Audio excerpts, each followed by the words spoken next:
বিশ্বজুড়ে ছড়িয়ে পড়ছে সরকার বিরোধী আন্দোলন। দক্ষিণ এশিয়া থেকে লাতিন আমেরিকা, ইউরোপ থেকে যুক্তরাষ্ট্র। কোথাও দুর্নীতি, কোথাও চাকরির সংকট, কোথাও আবার বাজেট কাটছাঁট বা অভিবাসন ইস্যুতে রাস্তায় নামছে হাজারো মানুষ।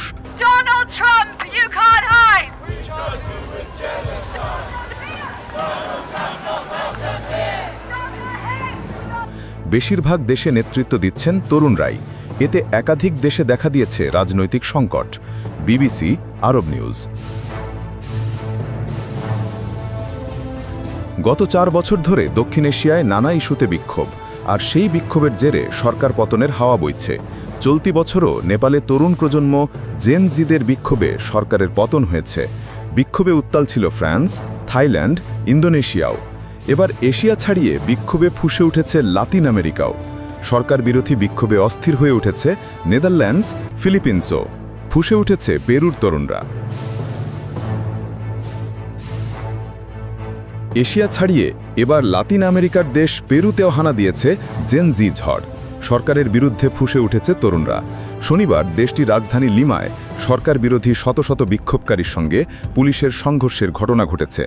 বিক্ষোভকারীরা পুলিশকে লক্ষ্য করে ইট পাটকেল নিক্ষেপ করলে পুলিশও টিয়ার গ্যাস ছুড়ে তাদের ছত্রভঙ্গ করার চেষ্টা করে। আরব নিউজ জানিয়েছে, পেরুতে বেড়ে চলা সামাজিক অস্থিরতা, সংগঠিত অপরাধ, সরকারি দুর্নীতি এবং সাম্প্রতিক পেনশন সংস্কারের বিরুদ্ধে প্রতিবাদ জানাতেই এই বিক্ষোভ করে জেনজিরা। কড়া পুলিশি নিরাপত্তার মধ্যেও প্রায় 500 মানুষ লিমার কেন্দ্রে জড়ো হয়েছিল। সেলেন আমাসিফুয়েন নামের এক বিক্ষোভকারী বলেছেন, কংগ্রেসের কোনো গ্রহণযোগ্যতা নেই, তাদের প্রতি জনগণের কোনো বিশ্বাস নেই, তারা দেশটাকে ধ্বংসের পথে নিয়ে যাচ্ছে। বিক্ষোভকারীরা লিমায় প্রেসিডেন্ট ভবন এবং কংগ্রেস ভবনের দিকে অগ্রসর হওয়ার চেষ্টা করলে সংঘর্ষ ছড়িয়ে পড়ে। অন্তত 3 পুলিশ সদস্য আহত হয়েছেন বলে জানা যায়। নেদারল্যান্ডসে পুলিশের সঙ্গে সংঘর্ষ। এবার অভিবাসন ইস্যুকে কেন্দ্র করে অস্থির হয়ে উঠেছে নেদারল্যান্ডস। শনিবার দেশটির রাজধানী দ্য হেগে অভিবাসন বিরোধী দাবিতে রাস্তায় নামেন হাজারো বিক্ষোভকারী। ব্রিটিশ সংবাদ মাধ্যম বিবিসির প্রতিবেদনে বলা হয়েছে, দ্য হেগে অভিবাসন বিরোধী বিক্ষোভে ব্যাপক সহিংসতা ছড়িয়ে পড়ে। এ সময় বিক্ষোভকারীরা পুলিশের ওপর পাথর ও বোতল নিক্ষেপ করলে পরিস্থিতি উত্তপ্ত হয়ে ওঠে। এ ঘটনায় অন্তত 30 জনকে আটক করা হয় এবং 2 পুলিশ কর্মকর্তা আহত হন।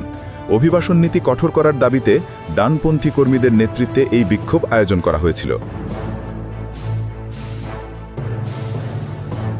পুলিশ টিয়ার গ্যাস ও পানি কামান ব্যবহার করে বিক্ষোভকারীদের ছত্রভঙ্গ করে।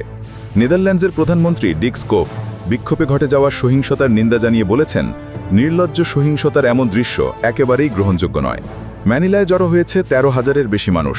আবারও বিক্ষোভে উত্তাল ফিলিপিন্স। বন্যা নিয়ন্ত্রণ প্রকল্পে কোটি ডলারের দুর্নীতির প্রতিবাদে রোববার রাজধানী ম্যানিলায় রাস্তায় নেমেছে হাজারো ক্ষুব্ধ জনতা। আল জাজিরার প্রতিবেদনে বলা হয়েছে, এটিই হতে পারে দেশটির সবচেয়ে বড় দুর্নীতি বিরোধী আন্দোলন।